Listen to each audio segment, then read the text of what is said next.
Assalamu alaikum everyone. My name is Mastufa Salam Barbhuiya. I am from class 10. Today I am going to tell a few lines about famous mathematician Srinivasa Ramanujan.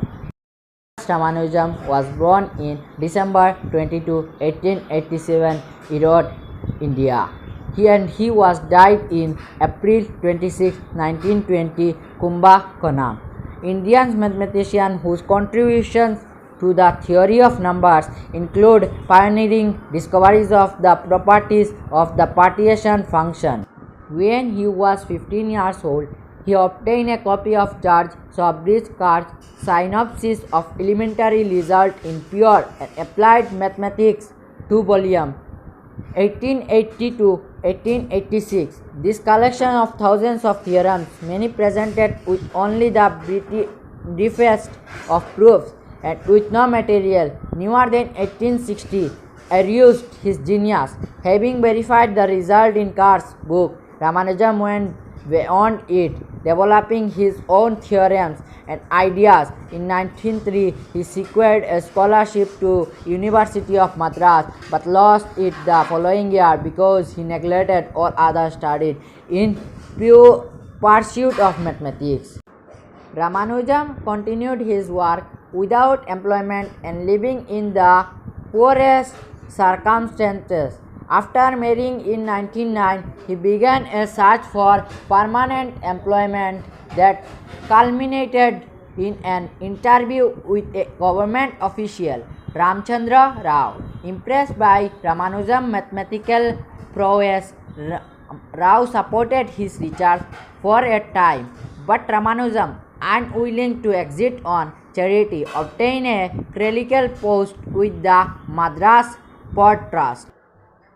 In 1911, Ramanujan published the first of his papers in the Journal of the Indian Mathematical Society. His genius slowly gained recognition, and in 1913 he began a correspondence with the British mathematician Godfrey H. Hardy that led to a special scholarship from the University of Madras and grant from the Trinity College, Cambridge. Overcoming his religious objection, Ramanujan traveled to England in 1914, where Hardy tutored him and collaborated with him in some research. Ramanujan's knowledge of mathematics, most of which he had worked out for himself, was sterling.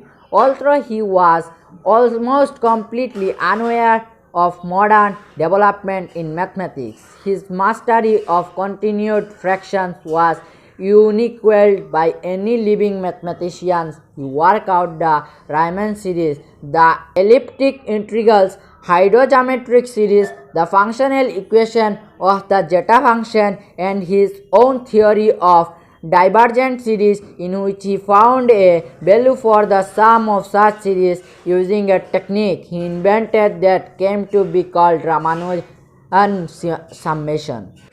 On the other hand, he knew nothing of doubly periodic functions, the classical theory of quadratic forms, or Cauchy theorem, and he had only the most nebulous idea of what constitutes a mathematical proof.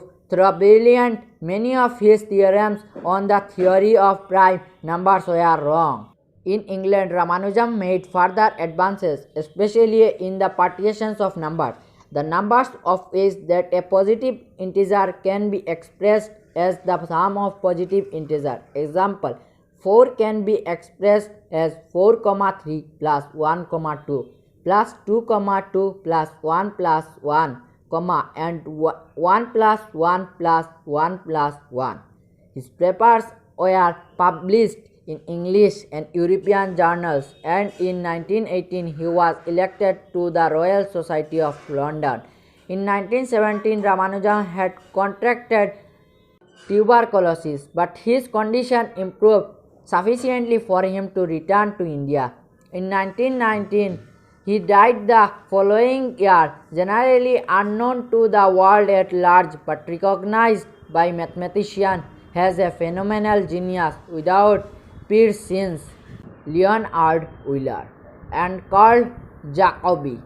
Ramanujan left behind 3 notebooks and a sheaf of pages, also called the Lost Notebook, containing many unpublished results that mathematicians continued to verify long after his death.